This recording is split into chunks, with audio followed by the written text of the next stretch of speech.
Koti ne nous ont rien proposé. On a choisi le bon diable, Pablo de Bertois, qui vient avec la notion de... Il faut lui dire que le diable vit en enfer. Voilà. Qu'il n'y a pas de bon diable. Il n'y a pas. Le diable vit en enfer. Et Libé Robert, tu es un grand. J'aime cette lecture. Il n'a pas signé aussi, mais le message est aussi passé. Je salue Elimbi Lombe, bonsoir, Info TV. Voilà, il a reçu lui-même personnellement ses salutations. 2 personnes doivent quitter le groupe et il, Paul Biya, sera l'homme le plus parfait du Cameroun. Juste le SG et le Minat. D'accord? Vous êtes en train d'embrayer sur la seconde thématique. Toutes nos félicitations aux jeunes élus du peuple camerounais. Félicitations à vous. Les urnes ont parlé. Nous vous soutenons. Le plus de 141, c'est au Gabon. Vous envoyez ce message-là. On comprend un peu la pointe. Bonsoir à tout le panel. L'élection du peuple a été volée. Ce mandat ne sera pas tranquille. Prions pour le Cameroun. Il faut choisir.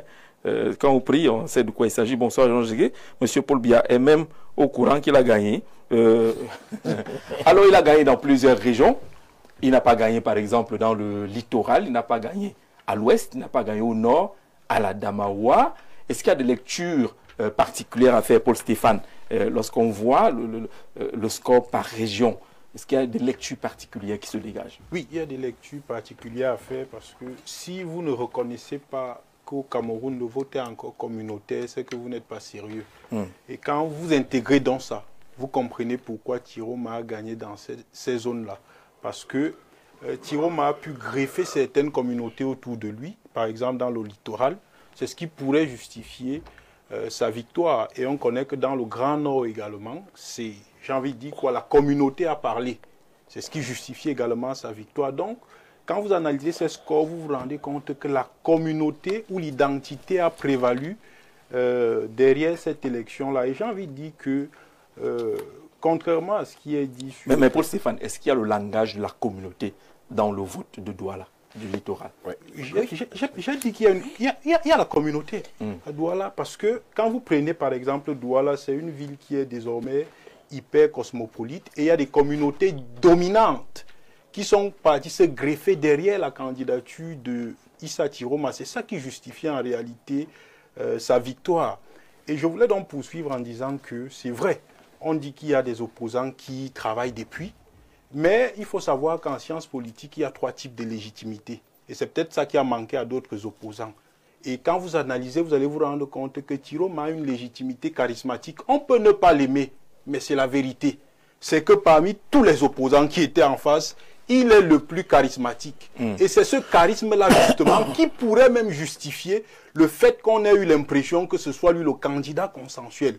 Parce que quand vous prenez les candidats en réalité, de tous ces candidats, je dis qu'on l'aime ou pas, il est le plus charismatique. Et ça l'a beaucoup aidé justement, j'ai envie de dire quoi, à faire les scores qu'il a eu à faire. Et contrairement également à ce qui est dit, les gens ne se sont pas fait tromper. Parce que, je l'ai dit quelque part, ce n'est pas Tiroma même qu'on a voté. En sociologie électorale, on appelle ça un vote sanction.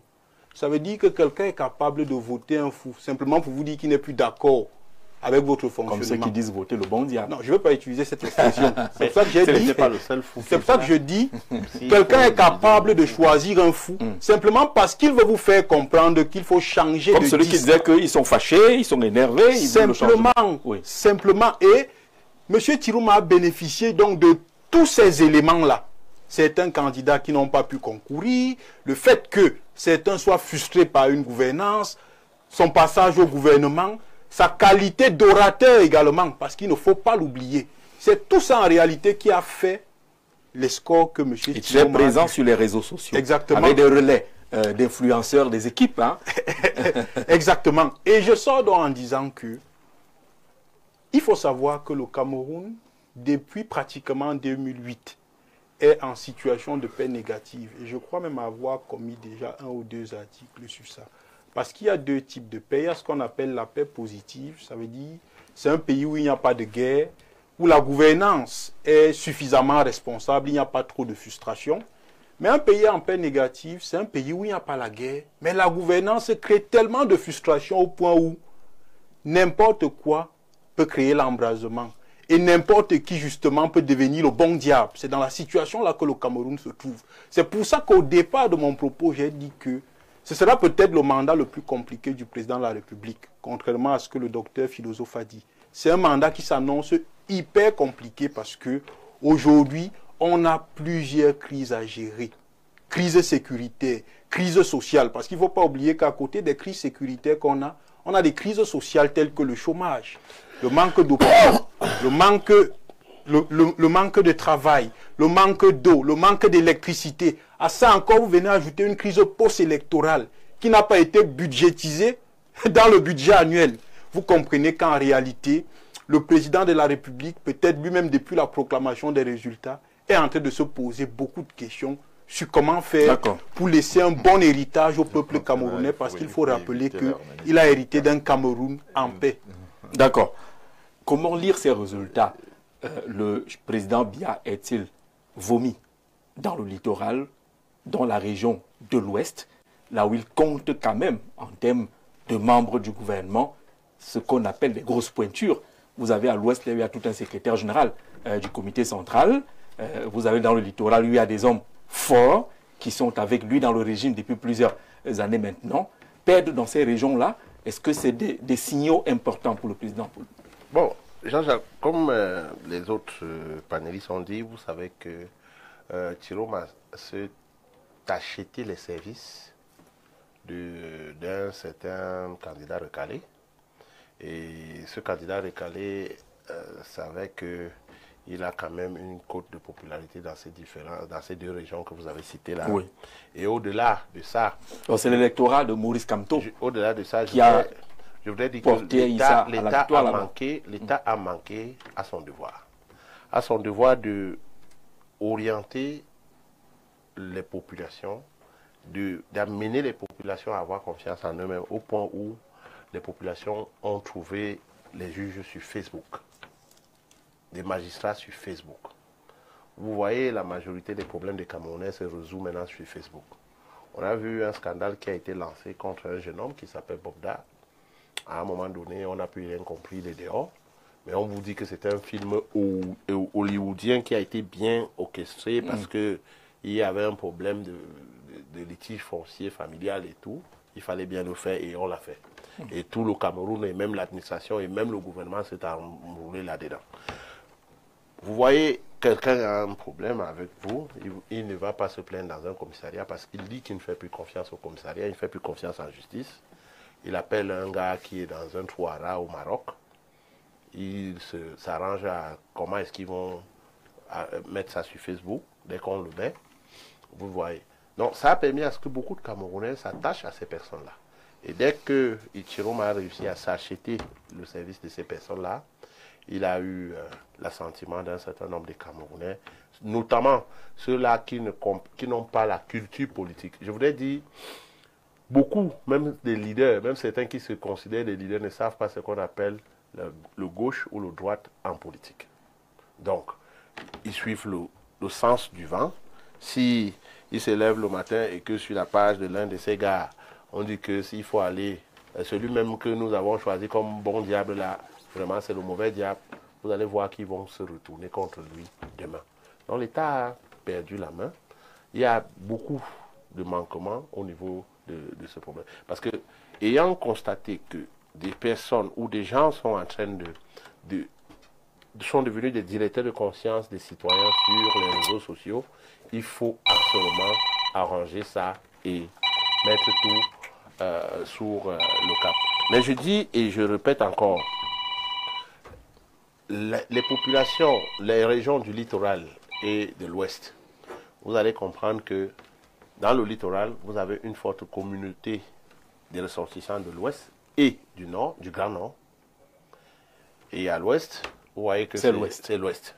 Et vous comprenez immédiatement que si celui qui a subtilement dit aux Camerounais de choisir un candidat des deux du Grand Nord et a détaché tout son état-major derrière un plutôt au lieu de les départager entre les deux pour qu'on puisse choisir le bon, les gens ont compris directement quel était le choix. On comprend cette lecture-là. Voilà. Il en a profité. Saint-Éloi Bidou, sur le vote du littoral, est-ce qu'il faut interroger la gouvernance ou ce rapprochement entre le candidat recalé et Tiroma? Non, je crois que le lien est tout de suite fait. Le candidat recalé a joué, on appelle ça au basket, il a joué sans ballon, mais il a été déterminant. Et si ce n'est qu'une affaire de gouvernance, je crois que le problème est national. C'est-à-dire que l'insolvabilité politique de tout l'entourage du président, peut-être sauf lui, je veux faire comme les autres. Il n'est pas... Les joueurs sont mauvais, l'entraîneur n'est pas mauvais, mais je veux dire que son entourage politique, on peut difficilement trouver quelqu'un, une seule personne, qui a encore l'assentiment des siens. Le vote est communautaire, hein. Ça, il ne faut pas l'oublier. Cabral Libi a beau nous dire qu'il reconnaît qu'il a fait tous ses meilleurs scores dans l'Union Ekele. Comment il s'appelle encore, un ancien postulant, Gargaman, et qui avait eu 0,002%, c'était à Garoua.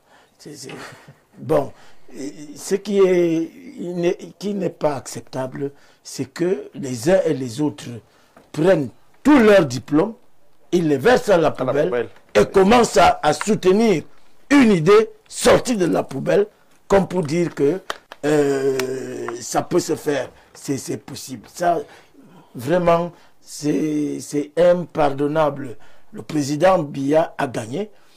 Nous interprétons les chiffres, on peut comprendre sans avoir besoin d'aller le dire sous la table. Non, le président est fortement décrié de par son âge, et de par la durée au pouvoir, de par ses acquaintances avec beaucoup de personnes qu'on ne veut plus voir, qui n'ont aucun gage ni d'espérance, comme sa campagne le disait, aucun gage de grandeur. Donc, mais c'est quand même fort, Saint-Éloi-Bidon. Non, dans le littoral, le président Biya s'en sort avec 20%. 20% de voix, là où Issa Tiroma est à 64%. Non, 20%. C'est pour vous dire que le candidat recalé a joué un rôle très, très, très important dans les résultats de cette élection. Mais qu'on accepte de se passer pour un aveugle, c'est-à-dire admettre, comme je l'ai dit sur votre plateau, que le RDPC a perdu à Yaoundé 6, on trouve ça normal, mais on ne trouve pas normal que le RDPC ait eu 100% dans mon village. Non, c'est ces égos-là, ces formatages qui sont inacceptables. Bref, le président est réélu, on a attendu les résultats, le président Biya est réélu, il faut peut-être qu'on lui apporte d'abord, d'ailleurs, tout notre concours pour que le septennat soit facilité et que lui-même, il ménage sa monture en vraiment décapitant. Décapité. En décapitant ou en se munissant d'un cachet pour nettoyer ce gouvernement qui s'apparente aux écuries de GS. D'accord, il boit du noir pratiquement dans le littoral, docteur, avec 20% des voix seulement, contre Issa Tiroma Bakari qui a plus de 60%, sauf qu'il gagne quand même dans l'extrême nord, même si l'écart est réduit, 45% pour Biya, 42% pour Issa Tiroma Bakari. Est-ce que ça résonne toujours communautaire, ce vote qu'on a vu? Non, moi en fait, je prendrais mon voisin Libi Lobé a dit quelque chose qui est intéressant. Ça veut dire qu'il y a une...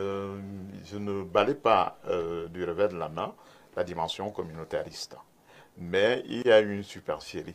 Ça veut dire que les gens s'attendaient à un candidat consensuel et M.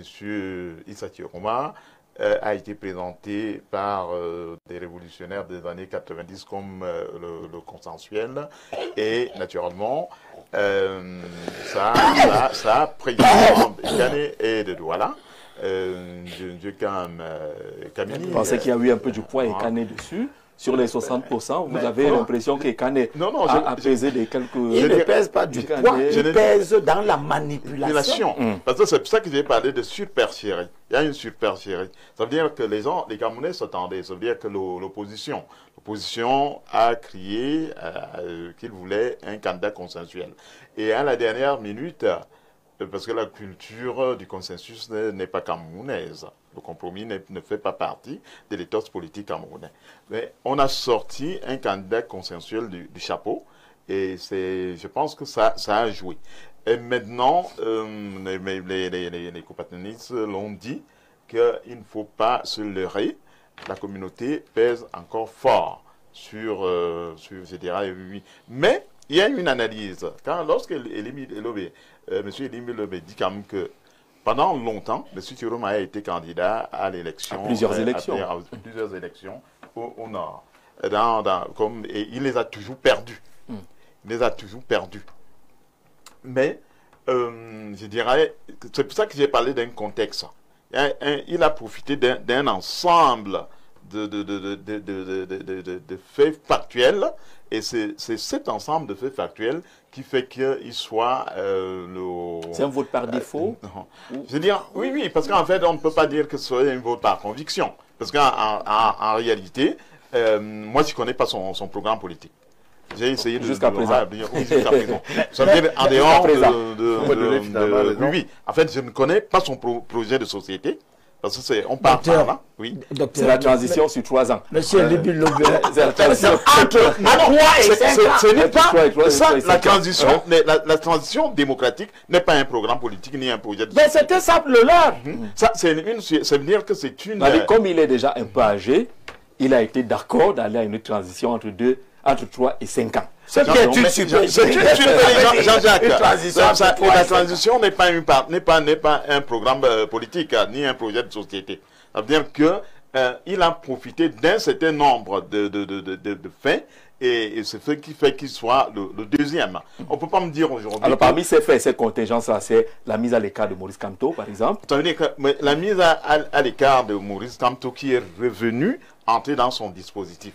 Et puis, ce dont parle notre Saint-Éloi Bidou, tous ceux qui sont revenus entrer avec lui, mettant de côté tout ce qu'on pouvait comme bagage de critiques pour créer. C'est une véritable entourloupe. Moi, je ne peux pas voir, je ne dirais pas que c'est un vote de raison. C'est des faits. Ne mettez pas dans le vote communautaire l'appartenance à une ethnie. Oui. Je vais vous prendre un exemple. Monsieur Chiroma, il nous l'a dit tout à l'heure, n'a jamais remporté une élection. C'est ce que j'ai dit. À Garoua. Oui, c'est ce que j'ai dit. Pourtant, il est originaire de Garoua. Pour une raison culturelle. Vous savez, il y a... C'est une société hiérarchisée. Je n'ai pas voulu parler de ça. Non, justement, il faut aller vers là-bas. Il faut donc, monsieur Chiroma est Chiroma. Chiroma, ça signifie une caste inférieure. À la limite, si on peut paraphraser de certaines tribus, c'est un Chinda. Voilà. Et il y a les Yerima. Après les Yerima, il y a le Lamido. Alors, on conçoit mal, dans cette société-là, qu'un Chiroma devienne président de la République, maire, pour venir commander qui? Les Yerima et les Lamido. Les Yerima. D'accord, on poussera la liste. C'est très important. Ça prend en compte également, oui, vous docteur. savez, mais moi je ne voulais pas, en fait, c'est bien comme vous avez relevé cela. Non, là c'est la science. Jean-Jacques nous a invité. On veut que la science s'exprime. On veut que la science s'exprime. Alors, bonsoir à tous sur le plateau. Monsieur Elimbi Lobé est un grand analyste politique. Cependant, Chiroma est un profiteur. Pour ce qui concerne le gagnant d'aujourd'hui, peu importe son pourcentage, il a gagné. C'était prévisible car l'opposition camerounaise, pour sa grande majorité, n'est pas sérieuse. Je suis sûr que les gens ont voté Chiroma aveuglement à cette élection et ne pourront plus le voter car ils seront déjà conscients parce qu'ils vont découvrir la vraie vérité. Il a été soutenu par les gens de Kamto car c'est Achille qui écrit cela et qui nous permet d'introduire justement sur cette question-là Elimbi Lobé qui vient justement du littoral. C'est l'un des meilleurs scores, les scores les plus parlants entre ces pays, Chiroma Bakari, dans le littoral, à l'ouest également. Comment lire cela? Alors, deux choses, mais avant de les lire, je vais répondre à celui qui a dit qu'on ne me comprend pas et tout. On vous demande même de proposer finalement Oui, quelqu'un. vous êtes contre Kanto, parce vous êtes que- contre Chiroma. Oui, finalement. j'ai voté, j'ai pris tous les 12 bulletins. Je les ai mis à la poubelle, Non, tous les 12. tous les 12. Donc vous êtes parmi les nombreux bulletins nuls. Voilà. Parce que tous les 12 sont mauvais et chacun pour des raisons bien particulières. En commençant par Paul Biya. Il ne devait pas être candidat. Voilà. Ça c'est clair. Il était pourtant le moins mauvais. Il n'y a pas de moins mauvais à voter.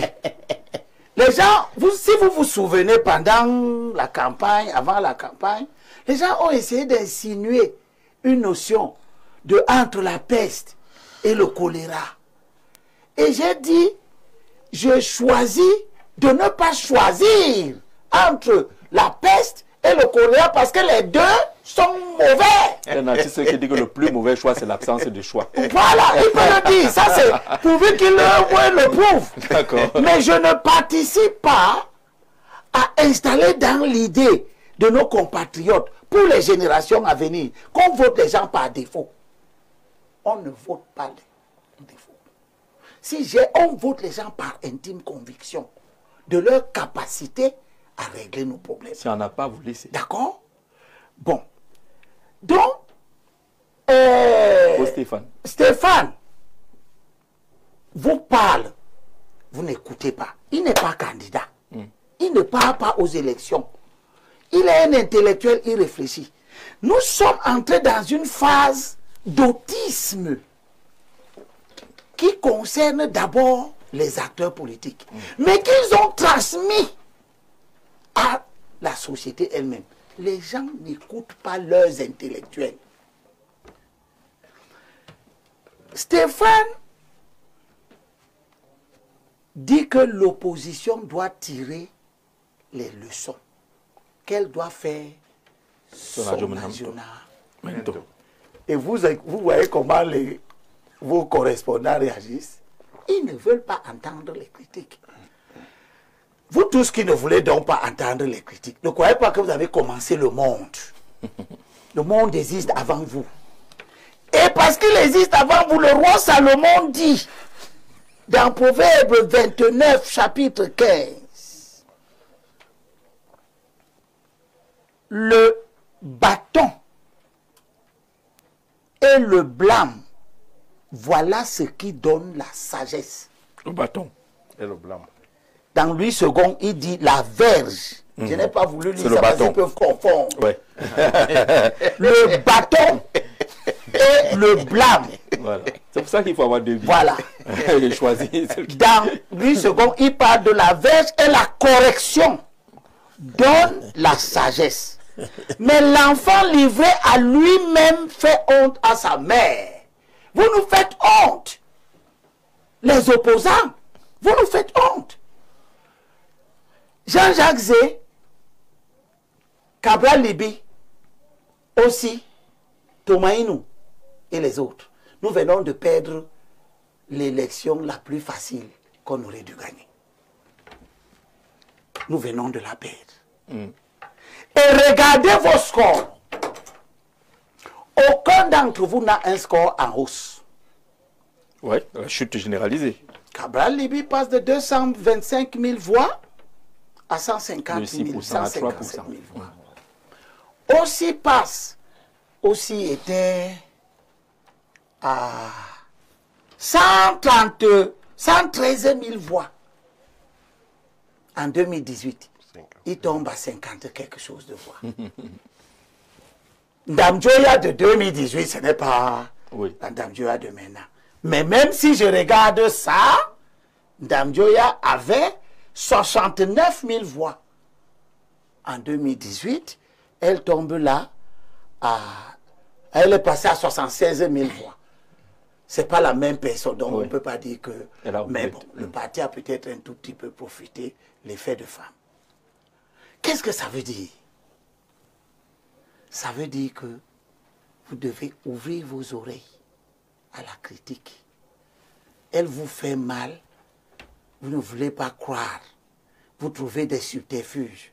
Dites-moi, expliquez-moi comment quelqu'un qui a 3 conseillers municipaux dans tout le Cameroun a 10 632 conseillers municipaux. Tu es un chef de parti. Tu vas aux élections locales. Tu n'as que 3 conseillers municipaux. Serge Espoir Matomba, dans la commune où il vit. Douala 4e, à Bonabéry. 3 conseillers dans tout le Cameroun. Il dit qu'il va battre quelqu'un qui a 9 000 conseillers municipaux. Serge Espoir, regarde-moi. Tu l'as alors battu. Mais il s'est battu. Non, moi je parle du résultat. La Bible nous a dit que courir de manière à gagner. Cabral Libi, tu as 206 conseillers municipaux. Quand on parle, on vous critique. Vos trolls dans les réseaux sociaux sont chargés d'insulter tout le monde, de refuser de prendre des choses et d'organiser le dérèglement cognitif. On crée les conditions pour que 1 plus 1 ne soit plus accepté comme 2. Que des gens puissent vous dire que 1 plus 1, ça peut donner 20. Opposition de convenance. Vous avez des gens qui vous disent que non, l'élection présidentielle, ça n'a rien à voir avec les conseils municipaux. Tu nous diras, Angélique, tu es là, même si on n'a pas gagné les municipales. Montrez-moi alors celui qui n'a pas gagné les municipales et les législatives, qui a gagné l'élection présidentielle. Celui qui gagne cette élection présidentielle, c'est celui qui a gagné les législatives, c'est celui qui a gagné le plus grand nombre de conseillers municipaux, et c'est parce qu'il a le plus grand nombre de conseillers municipaux qu'il gagne les régionales, qu'il gagne les sénatoriales. Continuez à venir sur les plateaux pour démontrer qu'il n'y a pas de lien univoque entre les gains politiques de chaque parti et l'élection majeure.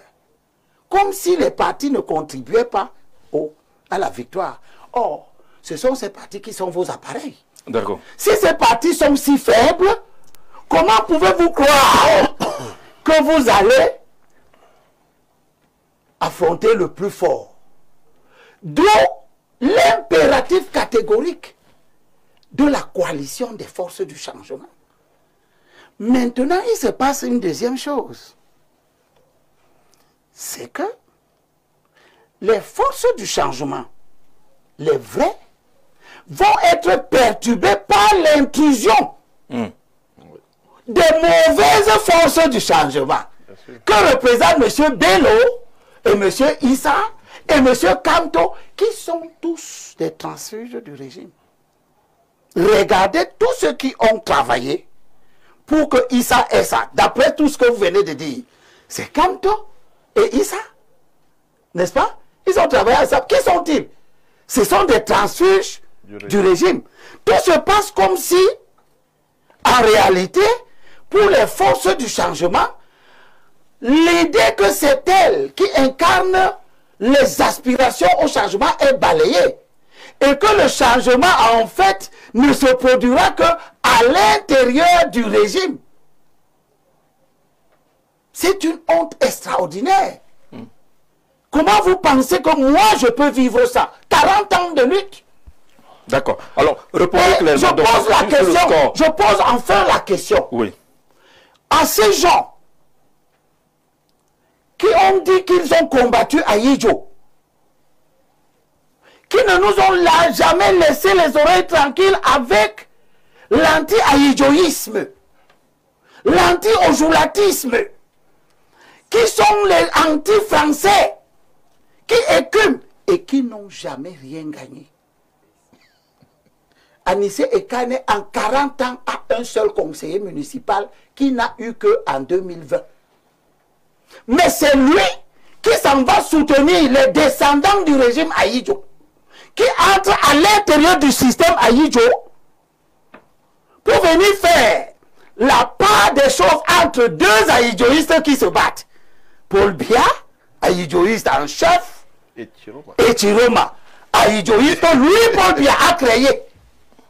Anissé Ekane, qui dit lutter contre le néocolonialisme. Ce monsieur s'en va là-dedans, estimer que le changement ne peut venir que de l'intérieur du régime. D'accord. Si ce n'est pas une compromission politique totale qui rend désuet les aspirations révolutionnaires dont il se revendique, dites-moi, ça s'appelle quoi? Voilà qui est clair. C'est une très bonne question. Alors bonsoir à vous sur le plateau du Grand Soir. Beaucoup d'invités sur votre plateau font de la mauvaise foi. Les images relayées en boucle sur les réseaux sociaux montrent que le peuple camerounais... Vous savez que dans ces images, on a retrouvé les images de 2008 et certaines images qui ne sont pas du Cameroun. Mais on est d'accord qu'il y a un soulèvement, il y a des mécontentements. Donc on ne parle plus de qui a gagné ou qui a perdu.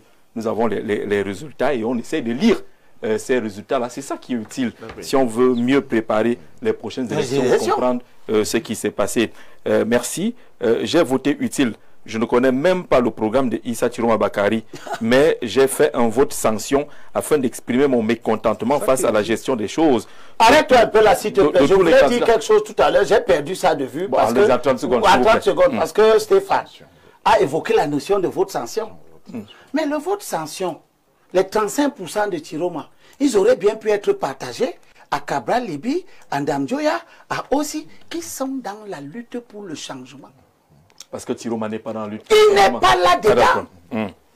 Donc, c'est un vote sanction. Donc, ce n'est pas un vote sanction en tant que tel, au sens orthodoxe du terme. J'aurais compris parce que Issa Chiroma pouvait avoir 1%, hein, et les 35 ou les 34% restants soient repartis aux autres candidats. Biya aurait toujours gagné avec les 52 pour les 53%. Et le vote sanction aurait eu un sens à ce moment.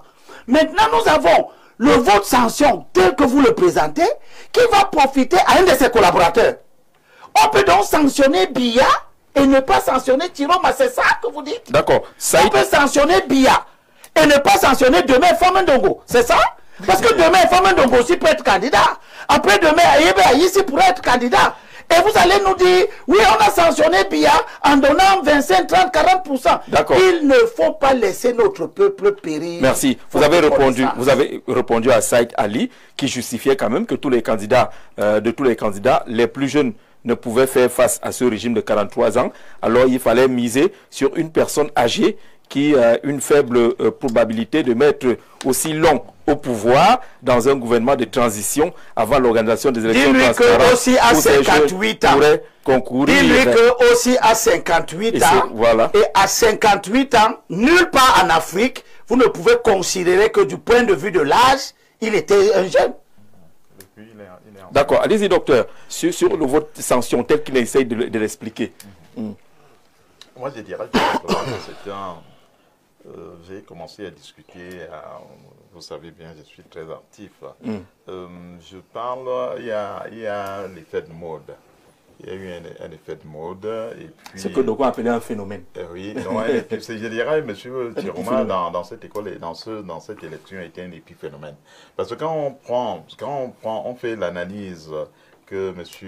Saint-Éloi Bidou a brillamment faite dans un contexte de caste, dans sa région, quand on sait qu'il a défendu le régime, je dirais, en 2018, celui qui rappelait d'ailleurs à M. Kamto de se soumettre. Donc, je dirais, moi, il y a un ensemble de faits, de petits événements, et puis je dirais aussi, d'ailleurs, c'est lui qui a parlé. C'est quelqu'un qui a parlé de profiteur, alors. Moi, je dis que c'est un opportuniste. Il a profité d'une situation, d'un flou, et voilà, il est deuxième à l'élection présidentielle. Je ne peux pas dire que, je dirais, qu'est-ce que j'allais dire, parce que à partir du moment où il a commencé à parler de transition, je me suis dit, j'ai essayé, j'ai fait de la philosophie politique. Je lis pas mal, parce que c'est ce que ça a dit, que c'est le seul avec son âge qui pourrait aller à un mandat de 2 ou 3 ans. Il y a par exemple, l'honorable aussi. Le plus jeune d'entre nous, c'est Stéphane. Demandez-lui si quoi ça. L'honorable aussi, on me dit là qu'il a 58 ans. Il a 58 ans, et puis c'est un politicien rompu. C'est quelqu'un En fait, je disais même à la maison tantôt, depuis son résultat, je ne suis pas de son parti, mais ça... Il n'a pas été suffisamment préparé. Bien sûr. Non, il y a d'autres raisons. Il y a d'autres raisons. Politique, en tout cas. Il y a d'autres raisons. En fait, je dirais qu'il a une politesse qui fait en sorte que je le trouve à la... Moi, pardon, vous appréciez cette politesse? J'apprécie sa politesse. Mais les gens disent qu'il est un peu trop... Non, en fait, le point de line section du RDPC. Je dirais que le point de line ne doit pas faire partie. Sa docilité, sa mollesse. Non, le point de line ne doit pas devenir la norme. Moi, je le trouve comme quelqu'un avec qui on peut discuter, on peut parler. Et je regrette que ça ne prenne pas. Mais maintenant... Mais ça, on va prendre, docteur. S'il te plaît, laisse-moi une seconde pour te dire qui est aussi. Oui, allez-y. Aussi, dans les 12 candidats là, à part Paul Biya, oui, c'est le militant de base. C'est le seul, avec Tomaïnou, qui sont entrés dans un parti à la base, qui ont milité, qui ont bravé, qui ont grandi dans le parti jusqu'à prendre la présidence du parti. Aussi, c'est un conseiller municipal dans la commune de Toko, dans l'Indiane, qui devient député.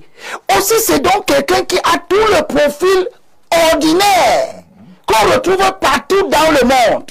Des gens qui militent et dans le militantisme, il arrive au sommet. D'accord. Qu'est-ce qu'on nous donne?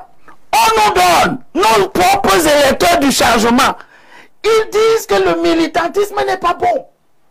Ce qui est bon, c'est les créateurs de partis qui multiplient des partis fantoches. C'est eux qui arrivent. C'est des gens qui prennent les partis. D'accord. Permettez-moi d'achever. On va prêter quelques secondes. C'est bon. Ce qui marche dans le droit chemin, c'est pas les bons. D'accord, on a compris. J'étais en train de dire qu'en fait, vous me résumez que c'est pas, je ne parlerai pas de votre sanction. Je l'ai dit déjà. Je parle d'un opportuniste qui a su tirer les marrons du feu. Mais ça part de quelque part. Ça part de quelque part, Paul Stéphane. On a vu un truc. Jean-Jacques donne une bière à Elimbi Lobe. Moi, je vais prendre la bière là. Pour donner, voilà. Fais le dépôt par le même numéro. La bière arrive à Elimbi Lobe. Dans la notion de vote sanction, est-ce que l'erreur qu'on commettrait, c'est de voir la sanction sur M. Biya? Nous pensons que ça peut être un vote sanction en échelle. Non, ce n'est pas une erreur de voir la vote sanction sur M. Biya, c'est même sur lui. C'est sur sa gouvernance. C'est sa gouvernance qu'on a sanctionné.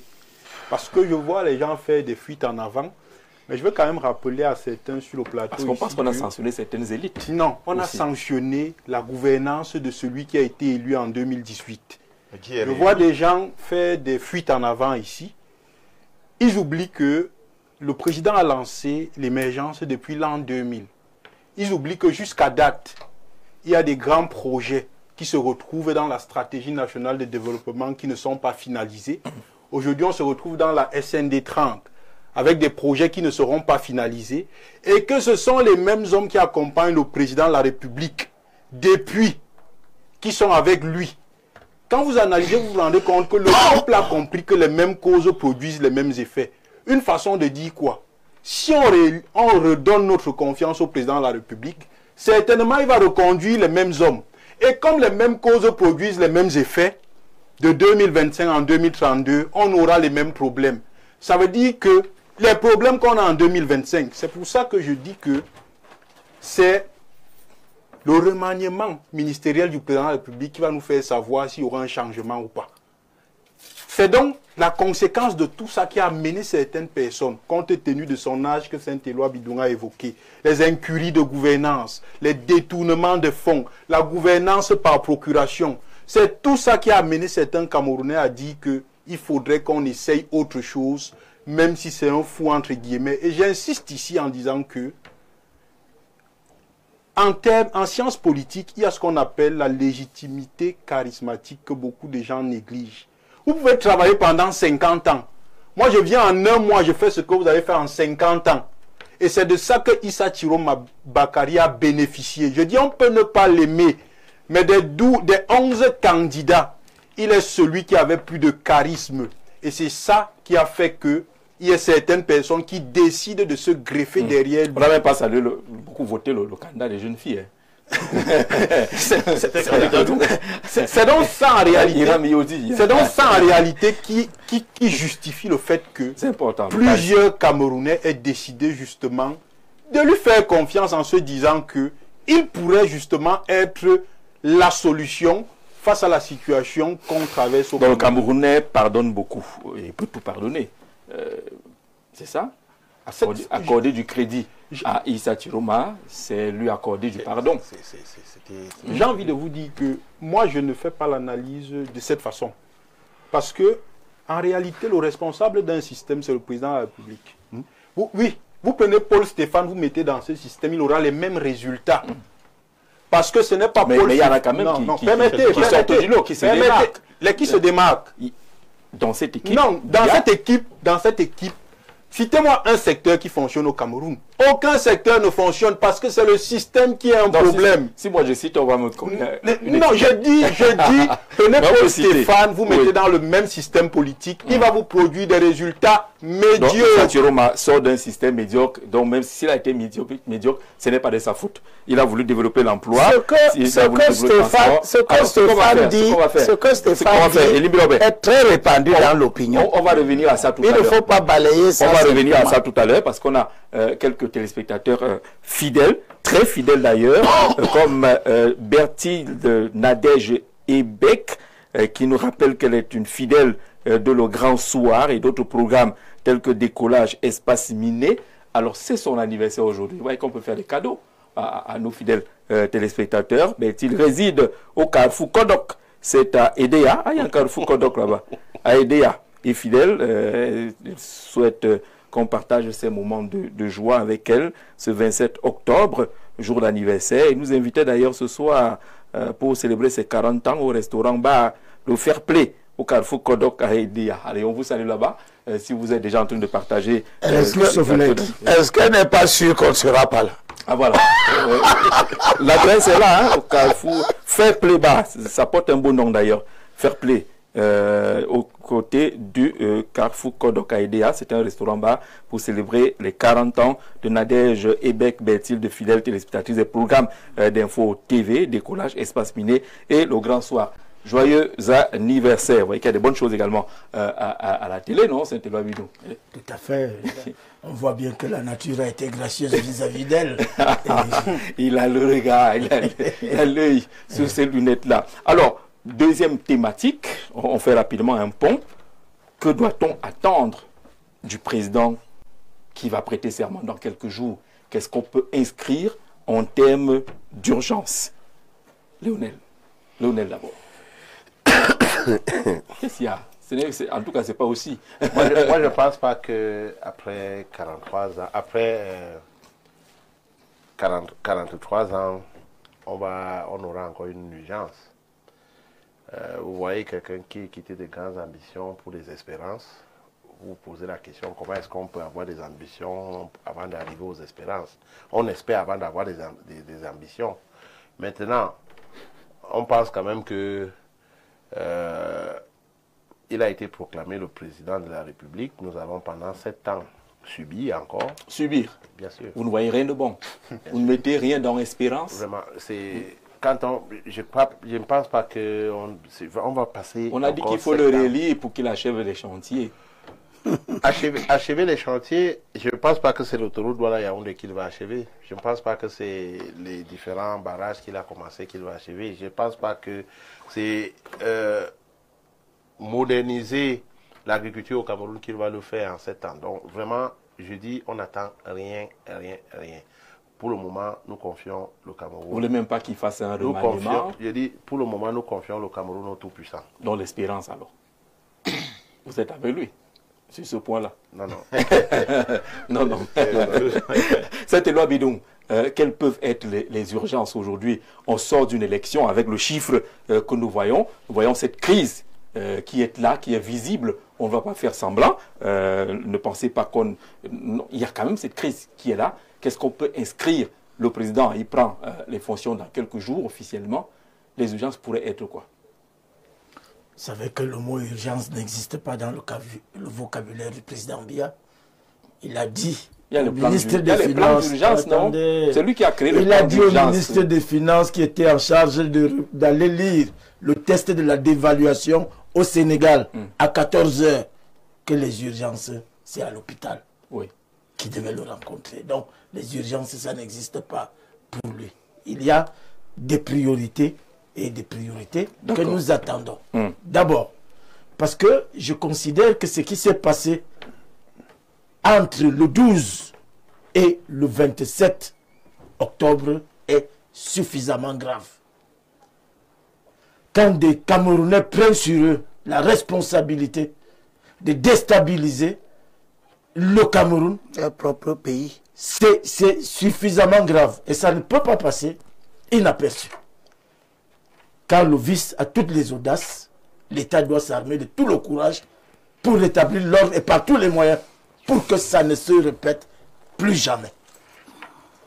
Alors, comme des hommes ont pris sur eux la responsabilité de développer des idées qui peuvent pousser au crime, il faut les traiter en criminels. C'est urgent, ça doit se fixer dans la tête de tous les Camerounais. Plus jamais ça. Mais lorsqu'on l'aura fait, il y a quand même dans Lorsqu'on l'aura ces donc- manifestations lorsqu'on l'aura donc fait, des revendications légitimes. lorsqu'on l'aura donc fait, Oui. on pourra donc. Il y a une impérieuse nécessité de renouvellement de l'élite politique, tant du parti au pouvoir que de l'opposition. Parce que, je vous le disais tout à l'heure, l'insolvabilité politique est générale. Et le président Biya ne pouvait pas, d'ailleurs, les résultats, si vous voyez, 53% à 3 points de la défaite, à 3 points de la majorité relative, vous comprenez que nous savons comment ça se passe dans ce pays et ce qui a pu se passer entre le 12 et aujourd'hui. Nous avons donc réussi à rééquilibrer les choses avec l'espoir que beaucoup de choses vont changer. Mais sinon, l'opposition est camerounaise. Je ne dirais pas comme a dit l'autre, qu'elle est la plus médiocre. Idiote, merci. Je ne voulais pas prononcer le mot. Non, c'était parce que je dirais que c'est l'opposition la plus corrompue. C'est même ça le mot. C'est l'opposition la plus corrompue. Ça. Il faut que le président, s'il a l'intention d'organiser une élection anticipée, il faut que cette élection soit émancipée. C'est-à-dire dénuée de tout ce qui pollue l'espace politique. Vous avez cité un là. Je peux vous dire qui est son géniteur. Donc sa présence dans les multiples consultations électorales est juste là pour essayer de les gens jouent. De gonfler le chiffre. De gonfler le chiffre. Les gens jouent. Oui. Vous avez des gens qui sortent des chapeaux. On n'a même jamais entendu son nom. Même quand il était à l'école, on n'a pas appris qu'il avait été major ou brillant. Mais du coup, il est là. Et il réussit à trouver 30 millions pour sa candidature. Et il faut que le régime sache ils ont même trouvé plus parce que nous savons déjà que l'opposition est une opposition de convenance. Le RDPC, le président Biya choisit ses opposants. Mais malheureusement, Issa Chiroma aura usé de la ruse, comme lui-même. Issa Chiroma était censé aller quadriller la région du Nord et de l'Adamawa pour le compte du RDPC. Tout à fait. Pour empêcher Cabral Libi et Maurice Kamto d'émerger, pour que le RDPC ne se retrouve pas en difficulté. Malheureusement, Issa Chiroma, comme pour d'autres qu'on avait choisis pour venir dans l'arène politique, au cas où Franck Biya serait le candidat du RDPC, pour l'accompagner, on a choisi 2 jeunes. Et le trio là était irrésistible. Mais malheureusement, le président s'est rendu compte que son fils ne pouvait pas faire l'affaire. Et on sait comment on a payé leur caution. Ils viennent, ils gueulent sur le plateau, ils grondent Limbi Lobé. Ce n'est pas sérieux. C'est pas sérieux, merci. Alors, il faut qu'ils nous balayent. Merci. Ils nous balayent. La chanson dit quoi? Je prends quoi? Je balaie. Et je balaie. Et je balaie. Paul Biya, Est-ce que balaie. c'est au président de balayer Paul Stéphane, l'opposition? au lendemain de la prise de pouvoir, est-ce qu'il y a des urgences ou des priorités? Je pense que la priorité du président de la République, c'est de mettre les bases, fixer les bases d'une transition. Parce qu'en réalité, quand vous analysez, il y a beaucoup de choses à faire au Cameroun. Et ça commence déjà par un réaménagement ministériel. Parce qu'il y a une différence. Un remaniement. Un réaménagement. Permettez-moi. C'est petit. Permettez-moi. Qu'il explique, et puis vous allez rebondir. Dans le réaménagement, même le Premier ministre, parfois on lui demande même de démissionner. C'est pour ça qu'on parle de réaménager. Parce qu'il faut pratiquement tout changer. Ses collaborateurs en réalité. En réalité, il faudrait que le président de la République change au moins 90% de ses collaborateurs. 90%. Je suis très sérieux quand je le dis. Balai, ça. Je suis très sérieux. Et en le faisant, il doit intégrer ce qu'on appelle la transition générationnelle que lui-même il vante depuis. Et je vais rappeler ici que quand on parle des générations, c'est au moins 25 ans. Ça veut dire que tous ceux qui ont plus de 60 ans ne doivent pas faire partie du prochain gouvernement. Parce que l'avenir du Cameroun, ce n'est pas avec eux. Il doit intégrer ça. Son deuxième chantier, c'est ce que j'appelle la réforme du projet civilisationnel camerounais. Le Cameroun n'a pas un projet civilisationnel. Je prends un exemple. Aujourd'hui, dans la Constitution, on vous dit que c'est l'État unitaire décentralisé. Et dans l'article 64, on vous dit qu'on ne change pas la forme de l'État. Mais vous avez quand même des partis politiques qui ont des projets de fédéralisme. Oui. Ça pose un problème de fond. Tout à fait.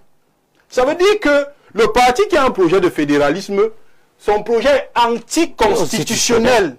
Tout à fait. Voilà les grands chantiers du président de la République. La réforme des institutions, parce qu'il doit nous laisser avec des institutions fortes, qui inspirent confiance, de telle sorte que même s'il n'est plus là ou qu'il démissionnait, qu'on accorde une certaine crédibilité à l'élection qui serait organisée. Voilà en réalité les vrais chantiers. Et pour réaliser ces chantiers, il faut au président de la République une nouvelle classe politique. Ce ne sont pas ceux qui sont là qui peuvent permettre à ce que le président réalise ces chantiers-là.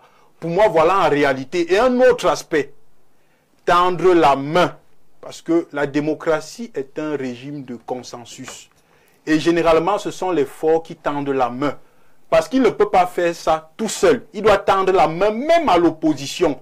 Parce que s'il faut adopter un code électoral consensuel, il faut travailler avec l'opposition et la société civile. S'il faut réformer la Constitution pour qu'elle soit consensuelle, il faut la faire avec l'opposition et la société civile et même les intellectuels. Donc moi je dirais que le premier grand chantier, je sors par là, c'est que le président de la République doit renouveler la classe politique à 90%. Et le peuple doit l'accompagner en faisant quoi? En renouvelant également l'opposition. Parce qu'on est fatigué de cette vieille opposition-là, justement, qui marchande derrière nos dos. Est-ce qu'il y en a aujourd'hui qui peuvent déjà être considérés comme en agonie? Parce que la mort politique, pour cela, est en train de s'annoncer. Moi, je vais me permettre de citer. Par exemple, en réalité, Bello Boba Maïgadi n'a plus sa place dans l'opposition. Ça, il faut être vrai. Et je suis de ceux qui pensent également que le professeur Kamto n'a plus sa place dans l'opposition. Je suis de ceux qui pensent que Issa Tiroma n'a plus sa place dans l'opposition. Akeremouna n'a plus sa place dans l'opposition. Je suis désolé. Il n'a même jamais. Parce que, je vais vous dire pourquoi. Parce que chaque philosophie est fille de son temps. Et il faut avouer que ces hommes que je viens de citer aujourd'hui, avec tout le respect que j'ai pour eux, ils ont mené de grandes luttes. Ils ne sont pas en phase avec les réalités du Cameroun actuel. C'est pour ça que les gens comme les Juimento prospèrent dans les réseaux sociaux. Parce qu'en réalité, ceux qui gouvernent sont en déphasage avec des réalités actuelles. Et les commerçants qui ont votre âge. Ils n'ont pas pu anticiper. Donc c'est clair aujourd'hui que c'est clair aujourd'hui que le président... Parce qu'on a compris justement dans l'encadrement de cette élection qu'il y a beaucoup de départements, beaucoup de membres de ces gouvernements-là qui n'ont pas compris qu'eux aussi, ils ont des rôles à jouer. le Minpostel n'a pas fait parler de lui. Pourtant, on a senti qu'il y avait un besoin de la régulation, de la gestion, de l'accès aux télécommunications. Je vais peut-être vous choquer, Jean-Jacques Zé. Ils ne comprennent rien. Il y a des ministères qui n'ont pas de site internet à jour. Oui. Ils ne comprennent rien. C'est la preuve aujourd'hui que le président doit tenir compte de la transition générationnelle. Et je parle, une génération, c'est au moins 30 ans. Ça veut dire que tous ceux qui ont 70 ans là, ils ne doivent pas faire partie du gouvernement. Parce qu'ils ne comprennent pas les enjeux. C'est pour ça qu'en réalité, on a l'impression aujourd'hui que les réseaux sociaux au Cameroun, c'est la république du désordre. Parce qu'il n'y a pas de gens pour réfléchir, pour anticiper. Justement sur ces réseaux sociaux-là.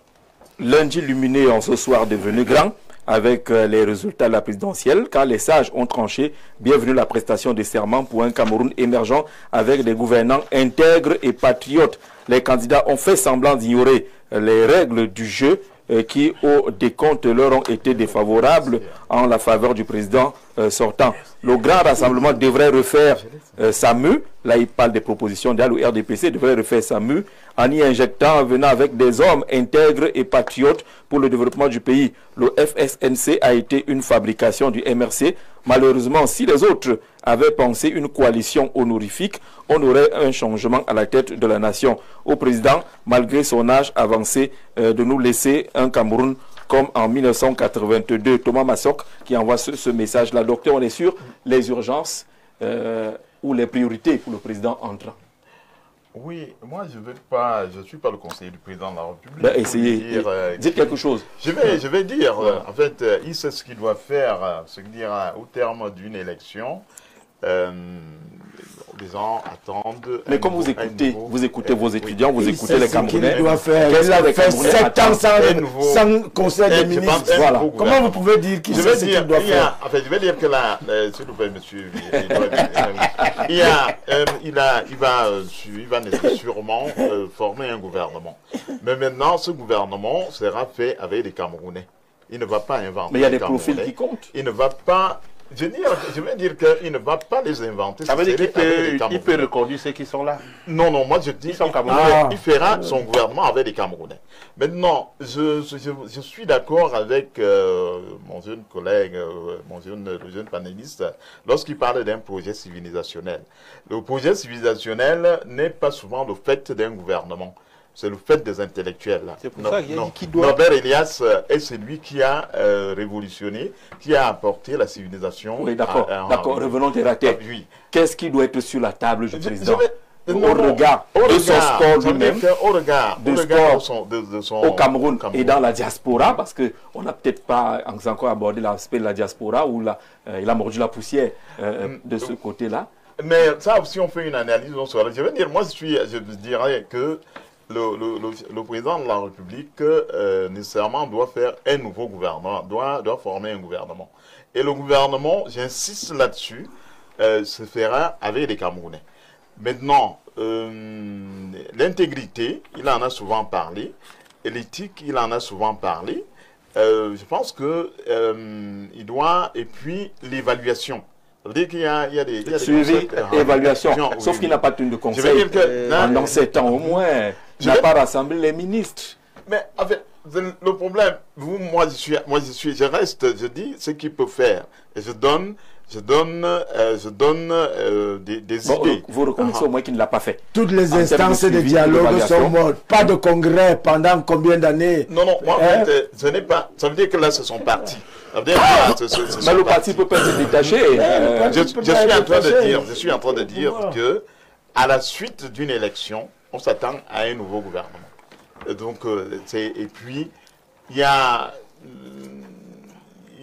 qu'est-ce que j'allais dire, donner un cahier de charge à ce gouvernement. Il faut que le gouvernement ait un cahier de charge au vu de tout ce qui remonte. Et que c'est à partir de ce cahier de charge qu'on peut... Parce qu'on ne va pas venir ici dire que l'eau... parce qu'il y a, disons-le, mon ami... voyez qu'ils ont même des difficultés. Lionel. Non, je n'ai pas de difficulté. Ça veut dire que Lionel donc disait... pourquoi vous rendez ça compliqué? Lionel Pourquoi vous disait- rendez ça compliqué? Lionel disait disons que tantôt- vous êtes la voix des sans-voix. Il ne veut pas Parce donner les que, conseils au président. La voix des sans-voix. Mais en fait, de dire, un gouvernement travaille avec... un président travaille avec un gouvernement. Fait des hommes et des femmes qui sont des Camerounais. Et c'est ce qu'il doit faire. Et maintenant, c'est à ces personnes qui ont été nommées de prendre leurs responsabilités et de se... Alors, dans ce réaménagement ou ce remaniement, vous le voyez comment? Il faut un coup de balai, en un fait, sérieux coup de balai, un gros coup de pied sur la fourmilière. je dirais, en tout cas... Il faut envoyer tout le monde au quartier. Je ne suis pas d'accord avec le point où on dit, voilà, on fixe un âge. Je ne suis pas d'accord. Parce que j'ai vu lorsque Macron était venu à 40 ans, il y avait les Drian qui étaient encore avec lui. Le Drian, maintenant, on l'a rappelé plus d'une fois, il a dit il était avec... Il faut un dosage.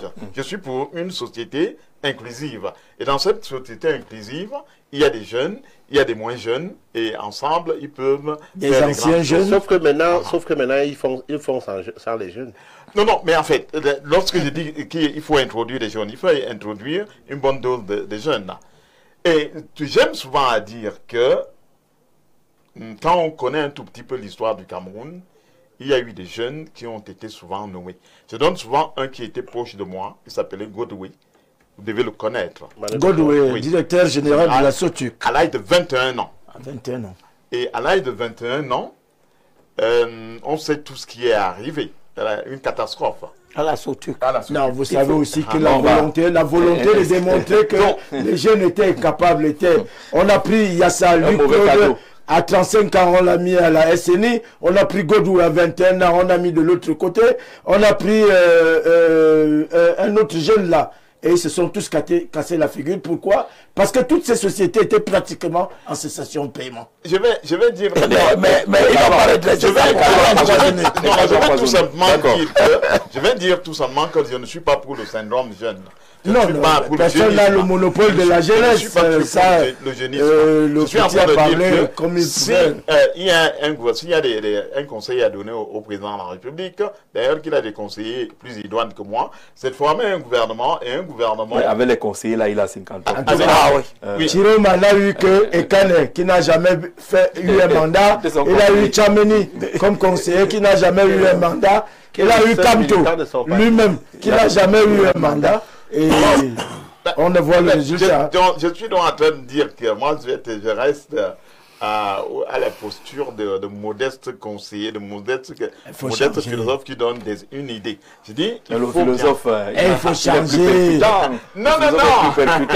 C'est la lumière, c'est l'éclaireur. Bien sûr, jouer les philosophes à fond. Je suis en train de jouer le mais il faut comprendre, je suis de la tradition et qui joue à l'équilibre. Vous n'êtes pas philosophe du genre Fridolenke, c'est ça? Non, je ne me compare pas. Je ne suis pas très radical, je reste dans... Je reste moi. Je dirais qu'un gouvernement, qui aura la mission de servir les Camerounais et les Camerounais. Comme tous les autres gouvernements. C'est leur mission. Maintenant, dans les faits, est-ce que c'est souvent fait? C'est pour ça que je pense qu'il faille donner un cahier de charge. D'accord. Ça veut dire que les gens ne sont pas... Cette affaire de cahier de charge a existé. Ça a existé dans ce gouvernement. Il y a déjà une feuille de route.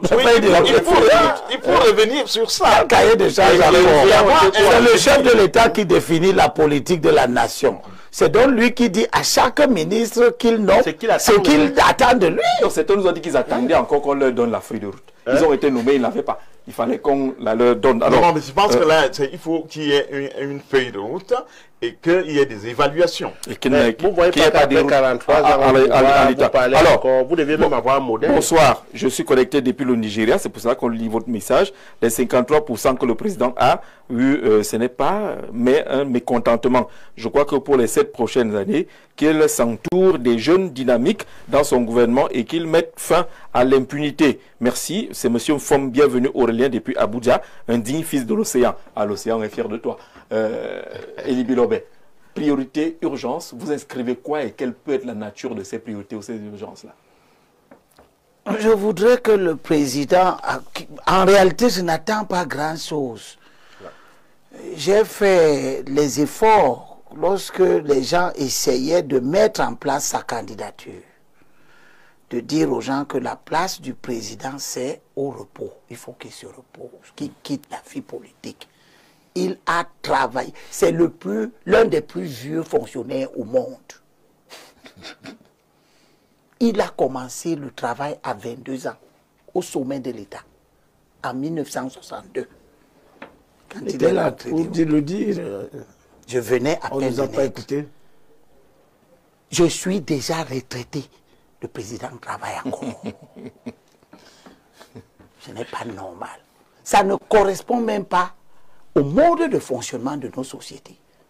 Dans nos sociétés, quand on a atteint cet âge-là, on a la couronne de sagesse. On laisse les autres travailler et éventuellement on leur apporte le savoir, la sagesse. On veut que le président continue à s'occuper des routes, à continuer à s'occuper des fonctionnaires qu'on a recrutés, s'ils sont payés normalement. Résultat, 90 000 fonctionnaires en situation irrégulière pendant des années. Le président, puisque tu nous demandes si on doit lui dire quelque chose, je vais lui dire ce que son collaborateur immédiat, le président de la Cour suprême, a dit au regard de ce que nous venons de voir dans cette campagne électorale. La démesure dans l'expression des libertés. Le premier président de la Cour suprême, en 2019, parlait déjà de la démesure, en disant que la démesure a envahi le champ des libertés au Cameroun. Regardez comment un parti politique qui a un conseiller municipal peut investir autant qu'un parti politique qui a 9 000 conseillers municipaux. Résultat, le président voit que l'article 121 du Code électoral, qui est le produit de nos luttes, parce qu'en 90, tout le monde pouvait se présenter à l'élection présidentielle à condition de payer la caution de 5 millions. On a vu en 2011, ça a donné 23 candidats. Et on a vu que lui-même a utilisé ça parce qu'il avait besoin d'une prolifération de candidatures pour que cela contribue à disperser le vote contestataire. Résultat, augmentation de la caution. Chacun pouvait prêter 5 millions quelque part, puis on lui donne 15 millions de francs pour faire la campagne. L'élection présidentielle a été comprise comme un business où on pouvait gagner 10 millions de francs en moins de 5 jours. 23 candidats. Après 2011, certains acteurs dont les gens font du Lendamjoya ont parlé au président pour lui dire que, ok, tu fais ça, mais qu'est-ce que ça donne? Il parle du projet civilisation. Quel type de civilisation nous sommes finalement? Voilà. Monsieur le Président, papa, tu es en train de partir. Qu'est-ce que tu... Toi, tu seras plus lent que 2032. Qu'est-ce que tu vas nous laisser comme type de comportement dans le champ politique? Que des partis politiques monnaient les investitures, que les gens commencent à payer, marchander les investitures, parce que de tous ces candidats qui sont là, seuls les candidats qui venaient des partis classiques, SDF, UDC, Cabral Lévy, et peut-être Tiroma et Bello, parce que c'est des candidats qui ont des partis qui ont des poids, qui ne peuvent pas monnayer les investitures. Donc, il faut réformer l'article 121 du Code électoral. Dans son alinéa de où on dit que le candidat est investi par un parti politique non représenté, ni à l'Assemblée, au Sénat, etc., sans mettre la proportion. Est-ce que le parti qui a un seul élu a le même poids dans l'échiquier politique qu'un parti qui en a 800? Pourquoi les deux ont-ils la liberté de pouvoir investir un candidat à l'élection présidentielle? Si ça ne dépendait que de moi, si vous n'avez pas des élus au conseil municipal, au moins 20%. Si vous n'avez pas en même temps à la représentation nationale, qu'on ne vous qualifie pas pour proposer aux candidats, aux Camerounais, on va un candidat de l'émission. à l'élection. On va entrer dans un temps additionnel de 30 Je vais donc vous dire, quand le premier président de la Cour suprême dit ce qu'il vient de dire, la démesure qui a envahi le champ des libertés, avec tous les discours donc que nous avons vus, on ne peut pas laisser ça continuer. Et le premier président de la Cour suprême cite le président lui-même.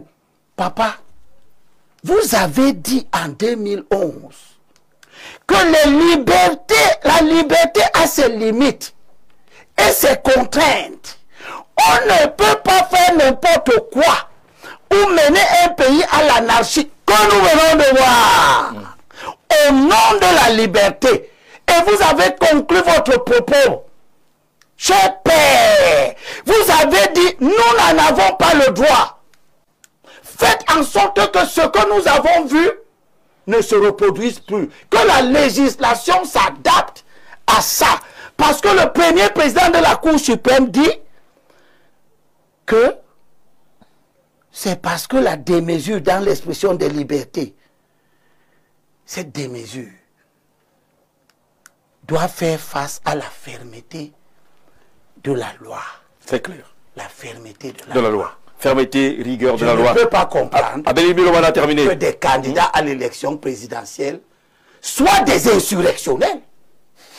Qu'est-ce que ça veut dire? Que si eux ils gagnent, on est libre d'organiser aussi une insurrection contre eux. Pour qu'on soit comme au Burkina, qui ne vogue que d'insurrection en insurrection, comme au Niger, comme au Mali, jusqu'au jour où l'armée va dégager donc tous les acteurs politiques. Merci beaucoup. Merci beaucoup à Abel et Limbi Lobé. On salue nos amis qui nous écrivent de Libreville. Ils sont nombreux d'ailleurs. Ils nous ont envoyé l'appel de Libreville. On ne pourra pas lire cet appel de Libreville. C'est assez long. Patrick Namawak, président du Parti pour le redressement et la restauration du Cameroun, le PARECA, vous êtes à Libreville, et nous allons envoyer vos propositions là-dessus. Création d'opportunités d'emploi et de formation, participation citoyenne, développement des compétences, promotion de la culture du patriotisme, entre autres propositions. Demain, on fera la suite justement de ces urgences et de la lecture de ces différents résultats, en n'oubliant pas que notre mission, c'est également de vous appeler à la calmie totale, au respect des institutions, au respect des prescriptions de la loi, à la protection de la vie. Et il est impensable que dans un pays comme le nôtre, les enfants ne puissent pas aller à l'école le matin parce qu'ils ont peur justement d'être agressés, d'être dans ce que nous ayons de voir. Il ne faut pas également que certains d'entre nous célèbrent ce qui se passe comme des trophées.